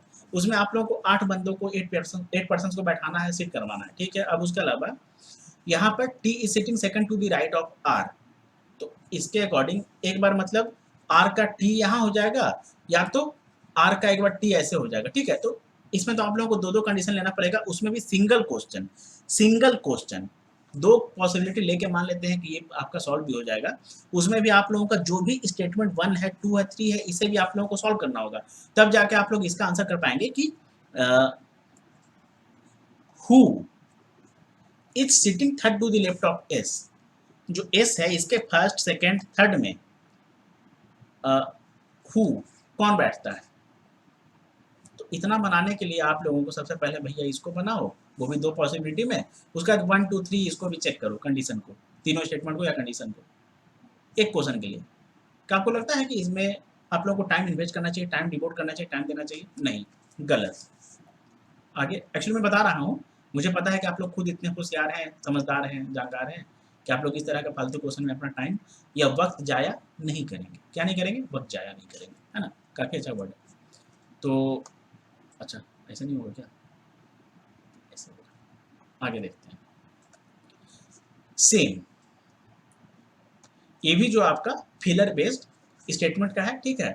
तो इसमें आप लोगों को मतलब नहीं करना चाहिए मेरे ख्याल से, इसमें आप लोगों को हाथ बिल्कुल नहीं लगाना चाहिए सिंगल क्वेश्चन के लिए। हाँ, हो सकता है कि ये जो क्वेश्चन है आपका 2 मार्क्स का हो, लेकिन आपके पास इतना है कि हाँ ये मतलब डिफरेंट डेट्स ऐसे वैसे करेंगे, उसके बाद फिर कंडीशन वाइज भी स्टेटमेंट 1 है तो उसमें पैराग्राफ ए 6 पीपुल, उसके बाद फिर स्टेटमेंट 2 पैराग्राफ ऐसे करके, फिर if the data in statement 1 alone are sufficient to answer the question, इस तरीके से आप करेंगे सब कुछ। एक नहीं, टाइम वेस्ट है, टाइम वेस्ट है, ठीक है ना। इससे बेटर है कि आप लोग फिर इस तरह के क्वेश्चन से बेटर है कि आप लोग एक पजल को सॉल्व कर लें, ठीक है। आगे देखते हैं। सबसे पहले चलिए, अब ये जो आपका क्वेश्चन है, इस क्वेश्चन को आप लोग कर सकते हैं, है ना। इस क्वेश्चन को आप लोग अटेम्प्ट ले सकते हैं, बिकॉज इसमें क्या है, 8 फैमिली मेंबर्स हैं जिनका नाम है A B C D. H का मतलब 8 होता है और ए का मतलब 1 होता है, मतलब 1 से लेके 8 तक, है ना। अब उसका either none of the both, none और both parents of a person are alive. इसका मतलब बोथ पेरेंट्स या तो अलाइव नहीं है या तो बोथ पेरेंट्स अलाइव है, बस इसका मतलब यही है, ठीक है। अब उसके अलावा सिंगल पेरेंट नहीं होगा, सिंगल पेरेंट नहीं होगा, या तो बोथ होगा या तो बोथ नहीं होगा, क्लियर। अब उसके अलावा A and H are siblings, A और एच जो है या तो भाई भाई है, ए और एच जो है या तो भाई बहन है, या तो ए और एच जो है वो, देखिए यहाँ पर जो आपका A and H are siblings of the same gender and are unmarried, ठीक है, सेम जेंडर के सिबलिंग्स है। अच्छा, तो ये तो आपका मतलब सेम जेंडर होगा, या तो देखिए ये वाला कंडीशन नहीं होगा, ये वाला कंडीशन नहीं होगा, या तो बहन बहन होगा या तो भाई भाई होगा, क्लियर, ठीक है। एंड आर अनमैरिड मतलब किसी का भी शादी नहीं हुआ है, clear. A is the son of B, A जो है वो बी का सन है, तो एच क्या होगा, वो भी सन होगा, क्लियर। अब बी जो है वो किसी से मैरिड होगा, है ना, बी वाइफ है हस्बैंड है, वो भी हमें नहीं गिवन है। A is the son of B, how is F related to B. अब आपको इस सारे कंडीशन के अकॉर्डिंग स्टेटमेंट 1 हो गया, 2 हो गया, 3 हो गया, 4 हो गया, इसके अकॉर्डिंग आप लोगों को बनाना होगा। अगर मान लेते हैं कि आपके पास अगर कोई ऐसा पजल नहीं है जिसे आप लोग अटेम्प्ट लें, या आप लोग पजल में इतने ज़्यादा स्ट्रांग नहीं है, तो फिर इस क्वेश्चन को आप लोग 3 मिनट 3.5 मिनट में पक्का कर सकते हैं। आप लोगों को 1 नंबर या 2 नंबर पक्का मिल जाएगा, ठीक है, अगर 2 नंबर का क्वेश्चन है तो, ठीक है, क्लियर। आगे देखते हैं।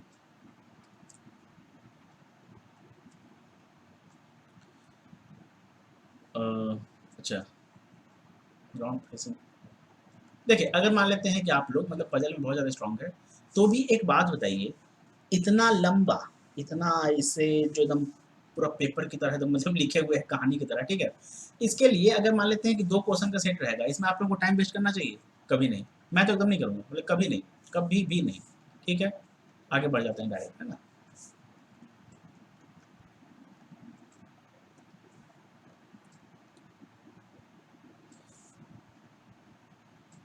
Set of statements P and Q is given on the relationship between two statements। देखिए ये जो है ना, which the following is correct, workers lonely. देखिए ये आपका जो कंडीशन बेस्ड स्टेटमेंट होता है ना, एक्चुअली ये वही है। तो अगर मान लेते हैं कि आप लोगों को इसका मतलब समझ में आ जाता है कि हाँ A at the rate B means क्या है, statement A is the cause and statement B is the effect. जो कंडीशन बेस्ड या क्रिटिकल रीजनिंग का जो क्वेश्चन होता है ना, इसे कंडीशन बेस्ड ही कहा जाता है। क्रिटिकल रीजनिंग का कोई भी क्वेश्चन जो होता है, चाहे उसमें स्टेटमेंट एंड जो कॉज एंड एक्शन हो, कॉज एंड उसका इन्फ्लुएंस बेस्ड क्वेश्चन हो, है ना, स्टेटमेंट एंड आर्गुमेंट्स हो, ये सब कंडीशन बेस्ड क्वेश्चन होता है। क्रिटिकल रीजनिंग को हम लोग कंडीशन बेस्ड क्वेश्चंस कहते हैं, ठीक है। कंडीशन बेस्ड जो क्वेश्चंस होता है ना, तो ये वो है। अगर मान लेते हैं कि आप लोगों को सही से अंडरस्टैंडिंग अच्छा है, ये जो भी यहाँ पर आप लोगों को इस तरीके से बताया गया है, अगर मान लेते हैं कि आप लोग इसे ब्रेक कर लेंगे तो फिर आपका काम हो जाएगा, समझे, वरना फिर नहीं हो पाएगा। अगर आपका अंडरस्टैंडिंग स्किल सच में अच्छा नहीं है ना, अगर आप लोग नॉर्मल क्वेश्चंस को भी सही से समझ नहीं पाते हैं, उसमें आप लोग लेट हैं, जो आपका मतलब सही तरीके से समझ नहीं पाते हैं, जल्दी समझ नहीं पाते हैं, जो आपका प्रोसेसिंग है स्लो है, तो फिर क्रिटिकल रीजनिंग आप लोगों के लिए बिल्कुल नहीं है, बिल्कुल भी नहीं है। अगर छोटी से छोटी चीज़ों को भी आप लोग समझने में मशक्कत करते हैं या मशक्कत करना पड़ता है, तो क्रिटिकल रीजनिंग आपके लिए नहीं है, आपके बस का बात नहीं है। मैं सच बोल रहा हूँ, टू बी वेरी ऑनेस्ट। आप लोग मतलब कर तो देंगे लेकिन गलत कर देंगे, तो वैसा करने का कोई फायदा नहीं है। क्लियर? जो लोग समझदार हैं, जो लोग थोड़े से तेज तरार हैं, जिनका दिमाग बहुत ही अच्छा चलता है, चीज़ों को बहुत ही तुरंत मतलब हैंडल करने का वो लोग मतलब काबिलियत रखते हैं, कैलिबर रखते हैं, पोटेंशियल रखते हैं, क्रिटिकल रीजनिंग पे सिर्फ और सिर्फ वही फोकस करें, वरना प्लीज़ मत करें, प्लीज़ मत करें। आप लोगों को लगेगा कि आप लोग क्रिटिकल रीजनिंग अच्छा कर सकते हैं, लेकिन ये बस आप लोगों को लगेगा। किसको लगेगा? आप लोगों को। क्लियर?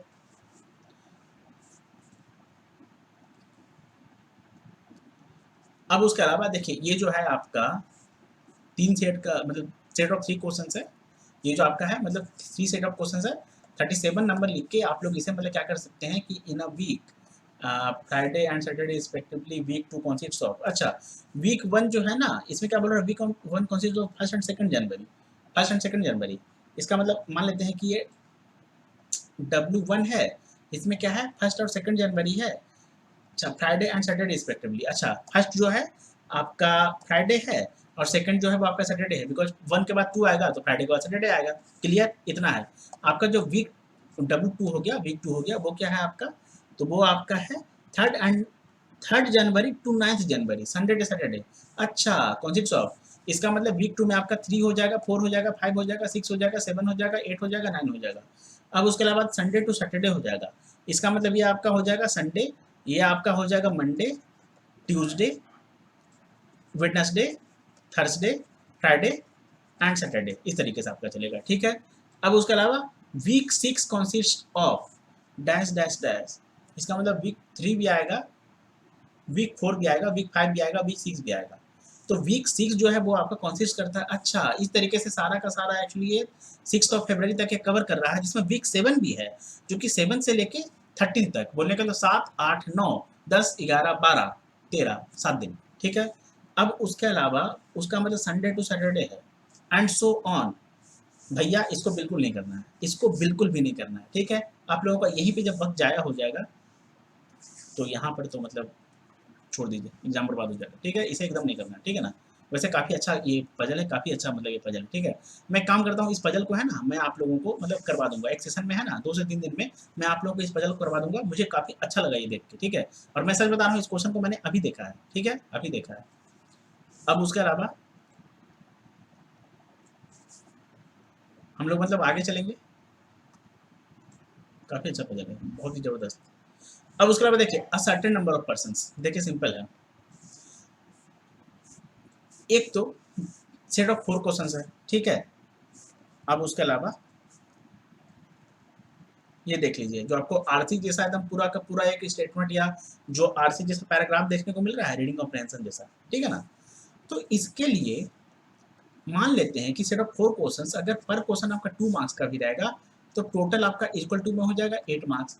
8 मार्क्स के लिए क्या सही में आपके पास जितना भी क्वेश्चन आप लोग पहले मतलब देख चुके हैं, जितना भी क्वेश्चन आप लोग पहले देख चुके हैं, आपके पास इतना टाइम बचेगा out of that 60 minutes, 60 minute का अगर आपका रीजनिंग में 45 क्वेश्चंस अगर आप लोगों को मिलता है, तो क्या 60 मिनट्स में आप लोगों के पास सही में इतना बचेगा कि इस तरीके का पजल में आप लोग फंस के 15 मिनट, 20 मिनट या 16 मिनट, एक्चुअली आप लोगों को कम से कम इसको करने में 30 मिनट लग जाएगा, सच में लग जाएगा, बिकॉज मुझे खुद लग जाएगा। अब दूसरी बात, मैं इस तरह का पजल एग्जाम में बिल्कुल नहीं बनाऊंगा, बिल्कुल भी नहीं बनाऊंगा। मैं कितना भी ज़्यादा काबिल रहूँ, मैं इस तरीके का फालतू क्वेश्चन के साथ मतलब खेल ही नहीं सकता हूँ, खिलवाड़ कर ही नहीं सकता हूँ। इसे कहते हैं खुद के पाँव पे कुल्हाड़ी मारना, है ना? अपने ही हाथों से अपना गला दबाना, ठीक है? मैं इस तरीके का क्वेश्चन के साथ कभी भी एग्जाम में फाइट नहीं करूँगा।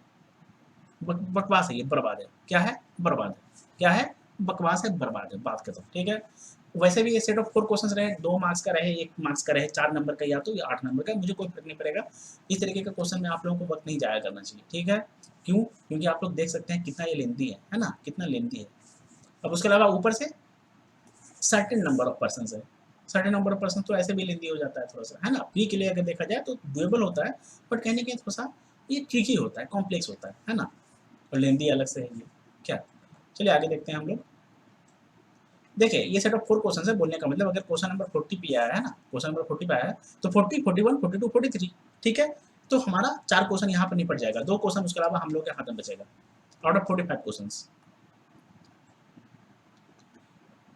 देखिए, ये जो है आपका, ये आपका जो कोडेड डायरेक्शन है, इसका आप लोगों को 2 क्वेश्चन का सेट देखने को मिला है और इस क्वेश्चन को आप लोग बिल्कुल कर सकते हैं। इसमें क्या गिवन है कि एक्स और ये मतलब पता नहीं इस सिंबल क्या बोलते हैं, मुझे सच में इतना ज़्यादा सिंबल की जानकारी नहीं है, कॉमन सिंबल्स तो मैं बता देता हूँ। तो 5 और 7 है, तो जिसमें आप लोगों का 5 कब डिनोट करेगा, 5 आपका जो होगा वो कब डिस्टेंस होगा देख लेते हैं। ऐसे देखिए, जेड मीन्स, अच्छा मतलब ये जेड है, ठीक है ना, ये एक्स और जेड के बीच में है ना। X is 5 meter to the south. देखिए जेड का 5 मीटर साउथ में एक्स रहेगा, ठीक है? अब या तो अच्छा इसका मतलब क्या है ना कि या तो जेड के 5 मीटर साउथ में, नीचे साउथ में, साउथ में क्या बोलते हैं, दक्षिण की ओर या दक्षिण की ओर, ठीक है? एक्स रहेगा 5 मीटर साउथ में, या तो X is 7 meter to the west of Z, या तो X is 7 meter to the west of Z. तो वेस्ट इधर आ जाएगा ना आपका, आपका ये होता है ना, नॉर्थ हो गया, साउथ हो गया, वेस्ट हो गया, ईस्ट हो गया, ठीक है? इसे आप लोग ऐसे भी कर सकते हैं क्या? तो इसके अकॉर्डिंग यही है। दूसरा आपका क्या बोल रहा है कि X at the rate 7 Z means X is 7 meter to the north of Z. इसका मतलब जेड है 7 मीटर नॉर्थ पे क्या रहता है, एक्स रहता है, किसके, जेड के 7, क्लियर? अब उसके अलावा X divide 9 Z means X is 9 meter to the west of Z. इसका मतलब एक्स यहाँ है 9 meter to the west of Z, इसका मतलब ये 9 हो जाएगा, ये जेड हो जाएगा, क्लियर, वेस्ट में। अब उसके अलावा X is equal to greater than 4 और 10, इसका मतलब Z means X is 4 meter to the east of Z. सबसे पहले ईस्ट ऑफ जेड बना देते हैं कि X is 4 meter to the east of Z, Z है 4 मीटर है, एक्स जो है वो जेड के 4 मीटर ईस्ट में है। अब दूसरा कंडीशन और है, दूसरा कंडीशन इसका क्या बन सकता है कि X is 10 meter to the west of Z, ठीक है? 10 meter to the west of Z, इसका मतलब दूसरा अलग से बनाएंगे ताकि मतलब ये मिक्स नहीं हो जाए या मतलब गड़बड़ नहीं हो जाए, है ना, वरना फिर प्रॉब्लम हो जाएगा, कंफ्यूजिंग हो जाएगा। इसे हम लोग चले यहाँ बना के देखते हैं। क्या बोल रहा है कि X is 10 meter to the west of Z, X is 10 meter to the west of Z, 10 लिख लेते हैं और यहाँ जेड लिख लेते हैं, ये कंडीशन बनेगा। ये हो गया कंडीशन फर्स्ट, ये हो गया कंडीशन 2, ये कंडीशन सेकंड, ठीक है? अब उसके अलावा the distance and directions between some points are given below. तो यही गिवन है, मतलब ये एग्जांपल के लिए एक्स और जेड लिया है, यहाँ पर आप लोगों को बी और यू कर दिया, सी और एस कर दिया, ए और वाई कर दिया, ए और एस कर दिया, एल और वाई कर दिया, एल और एन कर दिया, यू और एन कर दिया, ठीक है? अभी सारे को मतलब एक बार आप लोगों को मतलब कंबाइन कर देना है, लिंक कर देना है या इंटरलिंक कर देना है, कनेक्ट कर देना है, क्लियर? बस यही कहानी है इसका। और ये सेट ऑफ 2 क्वेश्चन है, तो ये क्वेश्चन आप लोग अटेम्प्ट ले सकते हैं अगर आपका प्रैक्टिस अच्छा है, ठीक है? अगर आप लोगों को ये कोड ब्रेक करने आ गया और आप लोगों को 2 कंडीशन के अकॉर्डिंग बनाने आता है ना, 3 से 4 मिनट और 5 मिनट में क्वेश्चन आपका सॉल्व हो जाएगा। आप लोगों को यहाँ पर हो सकता है कि अगर ये कोडेड वाला है ना, तो जहाँ तक मुझे जानकारी है ये भी आपका 2 नंबर का रहेगा, या तो हो सकता है कि आपका 1 नंबर का भी रहे, तो कोई बात नहीं, 2 क्वेश्चन बन रहा है ना 4 मिनट में, अगर आप लोग 2 क्वेश्चन भी बना रहे हैं पजल को छोड़ के, तो मेरे ख्याल से वो ज़्यादा बेटर है। बट अगर आप लोग पजल को बनाएंगे, फंस जाएंगे, टाइम बर्बाद हो जाएगा, ऊपर से क्वेश्चन भी नहीं बनेगा, सॉल्व नहीं होगा, तो वैसा कोई मतलब बनता है उस बात का? नहीं बनता है। क्या नहीं बनता है, क्लियर? आगे देखते हैं। तो चलिए हमारा जो लास्ट क्वेश्चन है वो भी इसी का था, एक्चुअली डायरेक्शन का ही था, ठीक है ना? सेट ऑफ 2 क्वेश्चंस कहाँ गया, इसी का था। तो ये क्वेश्चन आप लोग बिल्कुल अटेम्प्ट कर सकते हैं, बिकॉज जब आप लोग इसको ही पूरा का पूरा मतलब बना देंगे, कंडीशन के अकॉर्डिंग आप लोग मतलब सॉल्व कर देंगे, बना देंगे, तो जो भी उससे रिलेटेड आप लोगों को यहाँ पर क्वेश्चन दिखेगा, क्वेश्चन नंबर 44 और क्वेश्चन नंबर 45, क्या उसे सॉल्व नहीं कीजिएगा? बिल्कुल कीजिएगा, है ना? अब उसके अलावा यहाँ पर देखिए some additional information is given below, ये भी गिवन था आप लोगों को कि the minimum distance between any two points is 2 meter. अच्छा, जो सबसे कम दूरी रहेगा ना वो रहेगा 2 मीटर। अब उसके बाद हो जाएगा 3, उसके बाद हो जाएगा 4, उसके बाद 5, 7, 8, मतलब इस तरीके से रहेगा, लेकिन सबसे कम क्या रहेगा तो 2 मीटर का रहेगा। अब उसके अलावा U is not to the north of A, U जो है ए के नॉर्थ में नहीं रहेगा, कभी भी नहीं रहेगा, क्लियर। अब उसके अलावा the shortest distance between V and U is twice that between A and S, A और एस के बीच में जो शॉर्टेस्ट डिस्टेंस है, शॉर्टेस्ट डिस्टेंस मतलब ऐसे होता है, ठीक है। शॉर्टेस्ट डिस्टेंस मान लेते हैं कि ए और एस के बीच में, मान लेते हैं कि is twice that between A and S. अच्छा, ए एंड एस के बीच में मान लेते हैं कि 2 है, तो बी और यू के बीच में, बी और यू के बीच में, या तो बी और यू के बीच में, या तो बी और यू के बीच में, या तो बी और यू के बीच में कितना रहेगा 4 रहेगा, 2 का डबल, 2 का डबल, ट्वाइस है, ट्वाइस बोलने का मतलब मान लेते हैं कि आपका ए और इस के बीच में एक्स है, तो बी और यू के बीच में या यू और बी के बीच में 2x रहेगा, मतलब कि डबल, क्लियर, यही कहानी है इसका। तो ये आपका मतलब मैंने रीजनिंग को सॉल्व करवा दिया है, नेक्स्ट डे मैं आप लोगों को क्वांट का करवा दूंगा, आप लोगों को मैं एक रफ आइडिया दे दूंगा। वैसे आज मैंने इसे कोशिश किया है कि मैं आप लोगों को काफ़ी ज़्यादा डिटेल में मतलब बताऊं, तो मैंने अपने साइड से पूरा कोशिश भी किया है। आप लोगों को अगर सही में सेशन पसंद आया होगा तो आप लोग इस वीडियो को लाइक करें या इस सेशन को लाइक करें, अपने फ्रेंड्स के साथ, जिन लोगों को भी एग्जाम वगैरह देना है, कुछ ऐसे अगर आप मान लेते हैं कि आप लोग जानते हैं उन्हें, तो उनके साथ शेयर करें, हो सकता है कि उनको भी बहुत कुछ सीखने को मिल जाए। अब उसके अलावा आप लोग इस चैनल को सब्सक्राइब करें, मैं इस तरीके के और भी इंपॉर्टेंट सेशंस आप लोगों के लिए लाने वाला हूँ, एंड इवन लाता रहूँगा, एंड इवन पहले भी कुछ करवाया है। और क्रिटिकल रीजनिंग जो CR है उसके लिए मैं आप लोगों को ज़्यादा से ज़्यादा, या कह सकते हैं कि कम से कम 8 से 10 सेशंस आप लोगों को प्रोवाइड करने वाला हूँ आने वाले दिनों में, तो उसे आप लोग देख लीजिएगा, ठीक है। और ऊपर से अगर मान लेते हैं कि आप लोग आरआरबी पीओ के इंटरव्यू के लिए तैयारी कर रहे हैं, तो आरआरबी का जो इंटरव्यू हो गया उसके लिए भी मैं कुछ इंपॉर्टेंट सेशंस आप लोगों के लिए लाने वाला हूँ, ठीक है। और 1-2 कैंडिडेट का मैं मॉक इंटरव्यू भी आप लोगों के लिए मतलब यहाँ पर अपलोड करूँगा, है ना। तो वो भी आप लोग मतलब देख सकते हैं, आप लोगों को काफ़ी कुछ सीखने को मिलेगा, काफ़ी कुछ जानने को मिलेगा। और बस फिलहाल मेरे तरफ से इतना ही है। और रीजनिंग में और भी कुछ इंपॉर्टेंट सेशंस रहेगा ना, तो जैसे कि इनपुट आउटपुट हो गया या कुछ इंपॉर्टेंट पजल्स हो गया, तो वो मैं आप लोगों को मेंस के लिए करवा दूंगा। अब वो RRB sorry IPS PO mains हो या एसबीआई पीओ मेंस हो, एसबीआई क्लर्क मेंस हो, सबके लिए यूजफुल रहेगा, ठीक है। रीजनिंग में मैं आप लोगों को और भी बहुत कुछ अब आगे आने वाले समय में करवाना स्टार्ट कर दूंगा। अभी फिलहाल होता क्या है कि due to lack of time मतलब मैं करवा नहीं पाता हूँ, बट अब मैं करवाने वाला हूँ, ठीक है। तो आप लोग मेरे साथ कनेक्टेड रहें, जुड़े रहें, इस चैनल को सब्सक्राइब करें, वीडियो को लाइक एंड शेयर करें। और जो भी आप लोग को डाउट होता है तो वो आप लोग मुझे कमेंट सेक्शन में कमेंट करके पूछ सकते हैं, या टेलीग्राम ग्रुप का आप लोगों को लिंक जो है डिस्क्रिप्शन बॉक्स में मिलेगा, आप लोग उस पर मतलब ज्वाइन करें, और वहाँ पर आप लोगों को जो भी डाउट होता है मुझसे पूछें, मैं आप लोगों को सब मतलब डाउट डिस्ट्रॉय कर दूंगा, क्या कर दूंगा, डाउट को डिस्ट्रॉय कर दूंगा, ठीक है। तो मिलेंगे हम लोग अगले वीडियो में, तब तक के लिए all the best, thank you.